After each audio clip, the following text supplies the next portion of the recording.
ও বলতো, আম্মু তুমি এখন একা, তোমার মনে হয় একটা আব্বুর দরকার আমার। আমি বললাম, না বাবা, এটা তুমি বলো না। ববিতাকে আবারও বিয়ে দিতে চান তার ছেলে অনিক।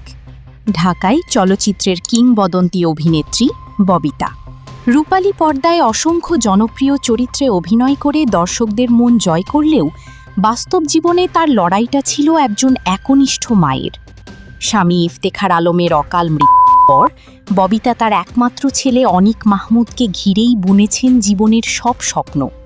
দীর্ঘ সময় একা পথ চললেও নতুন করে আর সংসার শুরু করার কথা ভাবেননি এই অভিনেত্রী।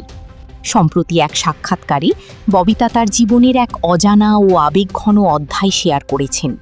তিনি জানান, ছেলে অনিক যখন বড় হচ্ছিল তখন সে তার মায়ের একাকিত্ব অনুভব করতে পেরেছে। একদিন অনিক তার মাকে উদ্দেশ্য করে বলেছে, আম্মু তুমি এখন একা, আমার মনে হয় আমার একটা আব্বুর দরকার, তুমি আবার বিয়ে করতে পারো। ছেলের মুখে এমন কথা শুনে ববিতা যেন আবেগাপ্লুত হয়েছিলেন, তেমনি অবাকও হয়েছেন। তবে অনিকের সে অনুরোধ তিনি অত্যন্ত স্নেহের সাথে ফিরিয়ে দেন। ববিতা ছেলেকে বলেছিলেন, না বাবা, এটা তুমি বলো না, তুমি আমার সব কিছু, তোমাকে নিয়েই আমার এই পৃথিবী। অনিকের শৈশব ও কৈশোরকে সুন্দরভাবে গড়ে তোলার জন্য ববিতা তার অভিনয় কেরিয়ারেও অনেক ত্যাগ স্বীকার করেছেন।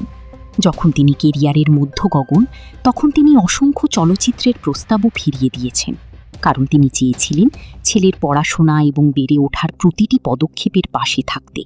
ববিতার ভয় ছিল নতুন কোনো সম্পর্কে জড়ালেই হয়তো ছেলের সাথে তার মানসিক দূরত্ব তৈরি হতে পারে। অনিক বর্তমানে দেশের বাইরে উচ্চশিক্ষিত এবং সুপ্রতিষ্ঠিত। ববিতা গর্বের সাথে জানান, ছেলেকে একজন সুশিক্ষিত মানুষ হিসেবে গড়ে তোলাই ছিল তার জীবনের সবচেয়ে বড় সার্থকতা। আজও তিনি একজন গর্বিত সিঙ্গেল মাদার হিসেবে জীবন অতিবাহিত করছেন। ববিতা বলেন, অনেকেই তার জীবনে আসতে চেয়েছিলেন, কিন্তু ছেলের কথা ভেবে তিনি কাউকেই তার জীবনে আর আসতে দেননি। Icon focus 24 TV, powered by 4D Fourth Dimension। আমাদের চ্যানেলটি সাবস্ক্রাইব করে আমাদের সাথে থাকুন।